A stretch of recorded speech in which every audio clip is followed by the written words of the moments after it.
Hi, y'all. I am on the Landmark History of the American People, chapter 15. Got a picture there. It's a really cool photo. Crowded Mulberry Street in Little Italy on the Lower East Side of New York City about 1900. Many immigrants settled into this area on their arrival. Some who became famous department store owners started by selling from push carts like those you see in this picture. That's really cool. That's a real photo of people. Isn't that amazing? Around 1900. So, crowding the cities. Within the United States during the same years after the Civil War, there was another great movement of people, from the country to the cities. When the Civil War began, only 1 American in 5 was living in a city. But by 1915, cities held half of all Americans, and this was only a beginning. They came from everywhere. First, they came from the countryside. While the railroad builders sent abroad their super salesmen boasting the wonders of the American farms, many American farmers were actually moving to the city. Older sections of New England offered visitors the sad spectacle of farms that had lost their farmers. Many deserted farm villages seemed relics of a departed civilization. A traveler to one such village saw an abandoned church and a school half taken apart for its lumber. There were only 2 inhabitants, one living on each side of the broad street. Some of these farmers had gone west, but most had gone to the cities. By 1910, more than a third of all people who were living in American cities had moved from American farms, many from the rural South. Of the 25 million immigrants who came to the United States between the Civil War and World War I, most stayed in the cities. Outside of cities, many of them would have felt lonely and lost. They loved the friendly bustle and wanted to be close to people like themselves. And some of them had no choice. They had spent everything to cross the ocean, and they had no money left for the trip west. Little immigrant cities grew up within the big American cities. By 1890, New York City had twice as many Irish as Dublin did. Isn't that crazy? 2 times as many Irish people were living in New York City than were living in the actual city of Dublin in Ireland. It held as many Germans as Hamburg and half as many Italians as Naples. And besides these, there were a large number of Poles, Russians, Hungarians, Austrians, Norwegians, Swedes, and Chinese. 4 of every 5 New Yorkers either were born abroad or were the children of foreign parents. The Germans and Irish who had come before 1880 were found nearly everywhere in the United States. There were also a lot of Canadians in Boston and Detroit, Poles in Buffalo and Milwaukee. That's Polish. Austrians in Cleveland, and Italians in New Orleans. Cities were sometimes called the nation's melting pots. Perhaps they should have been called mixing bowls. The individual adult immigrant sometimes became Americanized only slowly, but his whole colony found its special place in American life rather quickly. Just as the United States had first been made from 13 different colonies, now a great nation was being made from countless colonies of immigrants. In New York City, for example, there were separate colonies from different parts of Italy. Italians from Naples and Calabria lived around Mulberry Bend. Those from Genoa settled in Baxter Street, and Sicilians clustered around Elizabeth Street. Wherever you came from, you could find a neighborhood in New York City or in the other big cities where you could feel at home. Whether you were from Germany, Italy, Hungary, or Poland, you could shop in your old country language, buy familiar old country foods, and attend a church offering your old country services. By 1892, nearly 100 German language newspapers were being published in American cities. Wow, 100 newspapers in the language of German. That's crazy. And there were dailies, which is newspapers, in French, Italian, Japanese, Polish, Yiddish, and a dozen other languages as well. Wow. So here's a picture of some kids in school, children of immigrants from many lands learning to speak and read English in schools. They also learned the American ways. So in the making of Americans, nothing was more important than the public schools. They were free, and the states passed laws that required all children to attend. It was in public schools that the children of Irish, German, Italian, and all sorts of other families learned, played, and sometimes fought together. Unlike their parents, who kept close within their own ethnic circle, these children from many different cultures mixed with one another every day. At home, many families spoke only Polish or Italian, but in school, everyone spoke English. Even if the parents spoke English with a foreign accent, soon the children sounded like all the other Americans. So you can see how important school was, right, in sort of bringing people into the cultural direction of making everyone American. And the children taught their parents. They not only taught them English, but all sorts of American customs. One little girl in New York City who had learned to use a toothbrush brought it home from school. She showed it to her mother, who had been born in a peasant hut in Poland and had never seen such a thing. Her mother, too, was soon brushing her teeth like an American. Although these immigrant colonies tried to keep separate, they could not stay separate forever. People from the different colonies became more and more alike. Children who stopped speaking their parents' language sometimes stopped going to their parents' churches. They were afraid to seem foreign. Then, too, a young man from the Italian company might marry a girl whose parents spoke German. In the city, people could not help feeling closer to one another.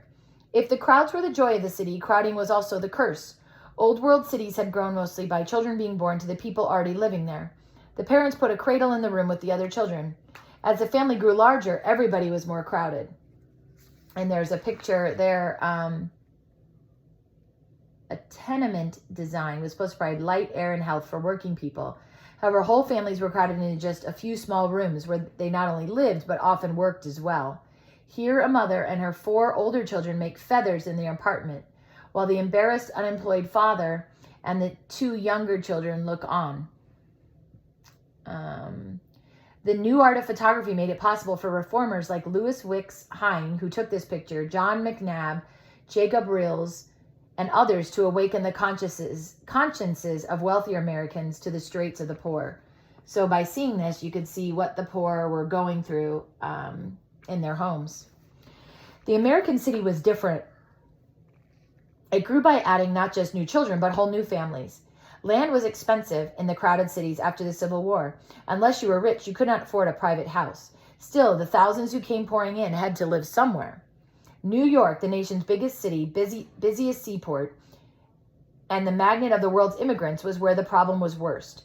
And in New York, American know-how, which at the same time was building grand cast iron palaces for department stores, produced another but unlucky American invention. This was the tenement house that's shown in the picture on the top of 101. New Yorkers, of course, did not invent the slum. European cities had their streets of ancient rickety buildings and evil-smelling hovels where the poor were tumbled together. But in the years after the Civil War, New York City produced a new kind of slum, the tenement house slum. Most newcomers to the city could not afford to pay much rent. Back in the early years of the 1800s, the poorer people of New York lived in the shacks on the swamps at the edge of Manhattan Island. But as the island filled with people, specially designed buildings went up for the city's new poor. A tenement house was a building 6 or 7 stories high, designed to hold the largest possible number of families. Landlords built these tenement houses together in deep, solid blocks. Their inside rooms had no windows or ventilation. There was also helter-skelter buildings of many other kinds. Then in 1878, to help find something better, the Plumber and Sanitary Engineer, a builder's magazine, announced a contest for architects. The editors offered a $500 prize for the best plan for tenement apartments for the poor. The winning was the dumbbell tenement. Looked at from above, the floor plan of the whole building. Okay, and here it is. Here it is. There's a picture of it on the next page, page 103. So this is looking at it from the top. It was shaped like a dumbbell. You know, a dumbbell that you kind of pick up like a weight. And it had a good deal to be said for it compared with some of the flimsy fire traps that had been so common before. Good deal to be said for it compared with some of the flimsy fire traps. The dumbbell tenement built of brick was meant to be fireproof. It was especially designed to fit on a narrow lot 25 wide and 100 feet deep. It was 6 or 7 stories high with the stairway running up the middle. So you can see the stairway there, the public hall. And then you can see you've got a parlor, a living room, a bedroom, and a bedroom. And then those connect to the public hall. And then on the other side, you've got the same thing. It was 6 or 7 stories high with the stairway running up the middle. 4 sets of apartments were on each floor, 2 in front and 2 in back. The front and back rooms got some light and air from their windows on the street. What was new about the plan was that the inside rooms were also supposed to get some light and air. The building was slightly narrower in the middle. When another tenement like it was built alongside, each inside room had a window on a narrow shaft between them. This became the standard plan for tenements. So you've got an air shaft here. A dumbbell tenement buildings were so narrow that it did not really bring in light. Instead, the foul air brought up smells from the garbage accumulating at the bottom. Here we find a bathtub that was just short enough to be thrown into the shaft, but then got stuck on its way to the bottom. Wow, look at that. That bathtub was so close to the to the other building alongside of it. By 1900, the island of Manhattan alone had over 40,000 buildings of this type, and they held over 1.5 million people. A prize-winning plan had produced the world's prize slum, or kind of homeless, like really a slum is like just a really run-down place that kids live or people live. The air shaft between the buildings was only 28 inches wide, so narrow that it did not really bring in light. Instead, the foul air brought up smells from the garbage accumulating at the bottom. If there was a fire, the air shafts became flues that quickly inflamed all the rooms around. The noise of quarreling neighbors resounded up the air shaft. There was no privacy. 4 families shared the primitive plumbing in the hallway on each floor. So you see that there's 2 wash chambers and that probably some sort of bathroom there. And all 4 of those families share the same bathrooms, which is crazy. And these rooms bred flies and germs. Sometimes the toilets became so disgusting that the tenants would not use them. Then they depended on the plumbing at work or at school. There were no bathtubs with running water. Nearly every one of these tenement houses had at least one sufferer from tuberculosis, and in some cases there were 20 or more. In 1900, when he was governor of New York, Theodore Roosevelt appointed a commission to report on the tenement house slums. They were not at all surprised that these buildings festered with poverty, disease, and crime. But they were surprised that, in spite of it all, so many of the people raised there managed to become decent and self-respecting. And they reported that the slums were even worse than they had been 50 years before. Slum neighborhoods had names like Misery Lane and Murderer's Alley, hardly the America that the thousands of hopeful immigrants had been looking for. I was going to see if there's anything in that yellow box that I hadn't already talked about, but I think I had talked about all of that.